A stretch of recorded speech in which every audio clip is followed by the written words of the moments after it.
Hey, what's up, everybody? So, we're into a new month, ready for a new strength club here. We're heading into March. The year's flying by. Hopefully, you guys have been seeing yourselves getting stronger, seeing some results from the workouts we're doing. We got a new one for you here. We're gonna mix up some of the things we've been doing, and we're gonna include some new stuff or some stuff we haven't done in a while. So we're gonna pull some old stuff back in here as well for you. So let's get into it here. You see the templates, you know the drill here. So we're gonna start with our ramping. Now, when we're working on the ramping here, we're going to start with our hangs. And, here we're focused on long, deep breaths in through the nose, fill up that whole cavity there. Fill up like a big balloon, expanding in every direction. Hold it for a couple seconds and slowly push that air out. Use your breathing to really help you get through this one. Your goal should be 3 to 5 big, deep breaths there. And again, use your legs if you need to on the box at any point, but just make sure you're putting as much work onto those hands so we can really build that grip strength, build our work on that shoulder mobility, and decompress that spine as well here. So we got 30 seconds on that, and then we're gonna go over to our boxes for our box step downs. Now, on the box step down here, you can see I'm on a tall box right now. You can also use a short box because I want you to feel safe on this box. It's not about getting a real deep range of motion, but what we're gonna work here is you can see my foot is on the edge of the box, so my other leg is hanging off there, so plenty of room to move. I'm thinking about taking that right heel down to the floor. If you can touch it to the floor, you don't have to get all the way down there. The goal is to kind of maintain that stability and balance on that leg working on the box. Let the knee go out over your toes here and then drive back up. This is going to help activate and strengthen those muscles around the knees. A lot of you will feel this in your glute as well, especially as you drive up out of the top here because there's some hip movement here as well. So we're going to get 30 seconds on one side, 30 seconds on the other. And then only go as deep as you can without losing your balance. You can always touch that foot to the box here. So we'll get a set on each side, 2 sets of hangs. Then for our second set of ramping exercises, we're gonna start with our rollouts here. So again, I love seeing everybody getting strong with these and seeing that improvement here. Take your time with these. Make sure those ribs are tucked. Glutes are squeezed, tailbones tucked, right? So we're trying to tilt our pelvis up toward our belly button as well. Almost feels like you're crunching. Nice strong wrists. Let those hips go down with you as you're rolling out on this one. Now remember, you're gonna go with a range of motion that you can work confidently. Don't force anything here and take your time. If you feel more comfortable doing the TRX fallouts like we've worked in the past, feel free to do the fallouts instead of the rollouts. I want you to do the one that you feel the most confident and you can challenge yourself. We're gonna pair this up with our sandbag open stance ankle rocks here. So actually we're gonna go from our tall kneeling position into that open stance. Now you can see here I'm holding that bag at my chest. I'm also trying to pull that bag apart. I'm gripping it tight by squeezing my shoulder blades and pulling that bag apart as I'm working here. So you really grip it tight, squeeze that bag and pull your shoulder blades back, almost like you're trying to tear that bag in half. Then you're gonna take that stance or take that step from your tall kneeling position into your open half kneeling stance. You're gonna rotate through your torso in the direction that you're gonna rotate, pushing that knee out over your toes as far as you can before that heel comes up off the floor, continuing to tear that bag apart as you work. So this is a great one to kind of open up those hips and activate those upper back muscles. This is also a nice combination because this one you're gonna be able to focus on your breathing and stretching and give you a little bit of recovery from those rollouts, which can be a little taxing there. So we're gonna get 2 sets of each on this one, and then we're gonna move on. So for our total body work on this workout, we are gonna put a lot of power in there. We're gonna get that heart rate up quickly. We're gonna get you nice and charged up, and then we're gonna come back down. So we're gonna start on that Echo bike. We got 7 calories on the Echo bike. Yeah, we're doing it at the beginning of the workout, so we're gonna add a couple calories there. I want you to time yourself and really track what you're doing. Set those goals. Improving by a second can be a huge improvement for a lot of you, so don't talk yourself out of it. I know it feels horrible at the end after you've pushed yourself really hard, but you're gonna recover from it. You're gonna build that conditioning by challenging yourself here.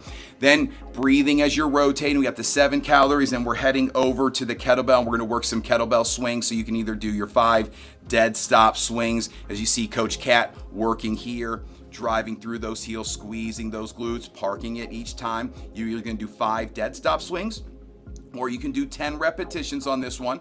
Again, we're just gonna keep those hips moving. We're not gonna park that bell and even in between. thinking about playing chicken with that bell as you really wait to pop those hips back here. You're gonna get 10 good reps, either 5 or 10 good reps in here, and then you're gonna give yourself plenty of time to recover, a minute to 3 minutes. It depends on what you're needing here, because this is a really charged superset here. So you put those two together, give yourself time to recover. We're gonna get 2 sets in, and then we're gonna move on. So now you're all charged up and ready to go. I know at first it feels like you don't wanna do anything.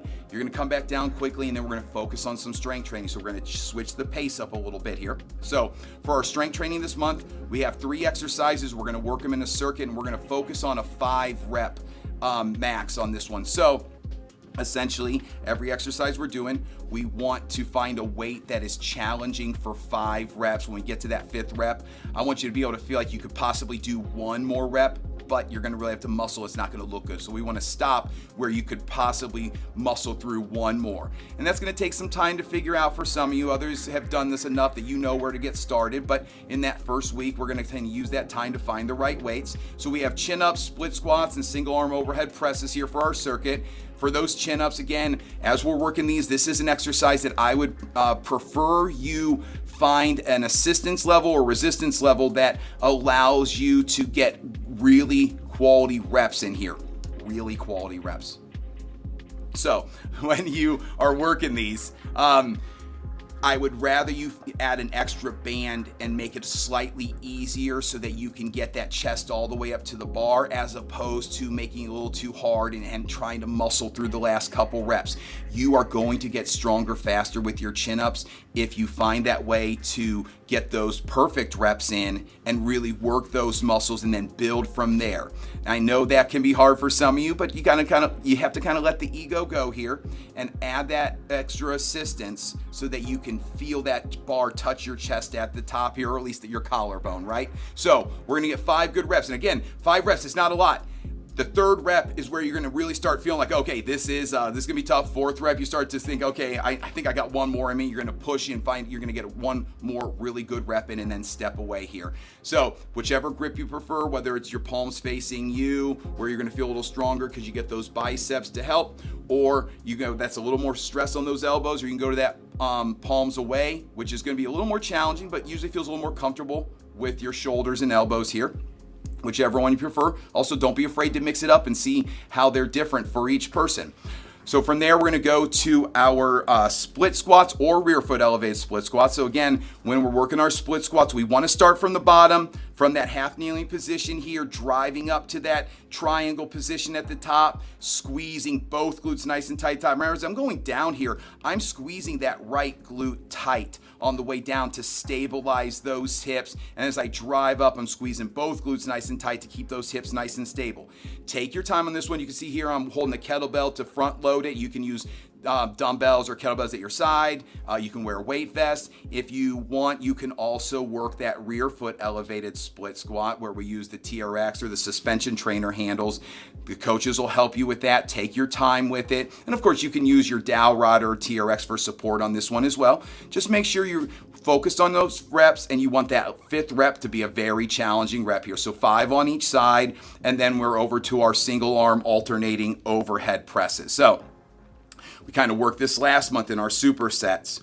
We are doing it after our push-ups, so it's a different feeling here. We're also going for 5 reps as opposed to 8. So this should be ideally heavier, theoretically heavier than what you have been doing this month in your superset by 5, 10, maybe even 15 pounds for some of you, because we're going to be doing 5 reps on each side. Wall up those abs. Take your time with these. Don't try to rush to get them done. I really want you to be able to do these without having to get those hips working on that push press.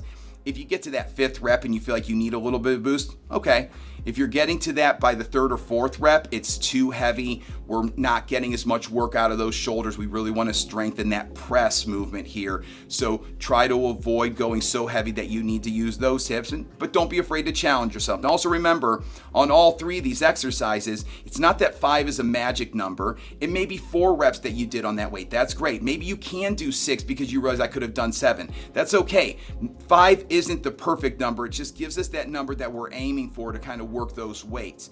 If you're working it and day to day you're going to feel different, that's okay. We'll modify each day you come in because we want to make sure that it's more about you getting in consistently and seeing those results over the long term, as opposed to needing to challenge ourselves too much in one single workout. So be smart as you're doing these, but don't be afraid to work that weight and ask the coach for help when you need it. So we got 2 to 4 sets really. In the first week, we usually are going to get 2 to 3 sets in. By the 3rd and 4th week, we're going to be moving a little faster. You'll have time for a 3rd to 4th set, or you may just need more time to recover because you're going to go heavier with those weights as we progress throughout the week or throughout the month. That's up to you. Whatever you can do, just do it well. And then from there, we're going to move on to our finisher. So for this one, this finisher this month is this is a doozy. This is one that we actually sometimes use as an assessment. I'm including it here on the Strength Club because I want to kind of use it as a long-term assessment as well. So for this one, we have 150 meters on the rower.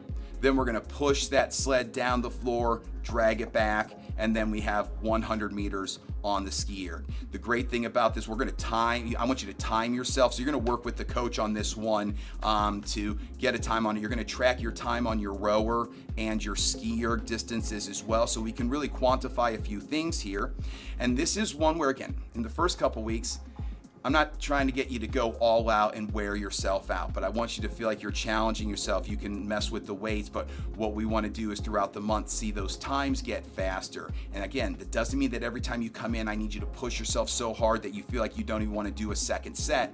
I want you to use the time to get better. And then by the end of the month, we're going to have a day where I really want you to challenge yourself with it to see how those times got better. So throughout the month, you can make that weight heavier on that sled to kind of, and go slower and challenge yourself that way, or you can go lighter and go faster. That's up to you. But as we get started on these, the suggested weight is going to be 90 pounds for the females and 135 pounds for the men. That just gives us a standard number for both. Now, we can also adjust that weight. We can make it lighter for anybody that feels like 90 pounds is going to be too heavy for them. So I'm happy to do that. We're not going to go heavier with it because that standard weight helps us, that sweet spot where the weight is offering a challenge and we can just move faster, but without it being so heavy that we're having to stop as we're pushing because it's just getting to be too much for those muscles. So we're going to get 2 sets of that in at the end of the workout. This one, like I said, is really challenging. So give yourself, 2 to 5 minutes to recover before you go again, depending on how you're feeling there. Okay, so this is a great work. I'm really excited about this one. Hopefully you guys are excited as well. So that's workout A for Strength Club for March. I can't wait to see you guys on the blue floor. Love you. Bye.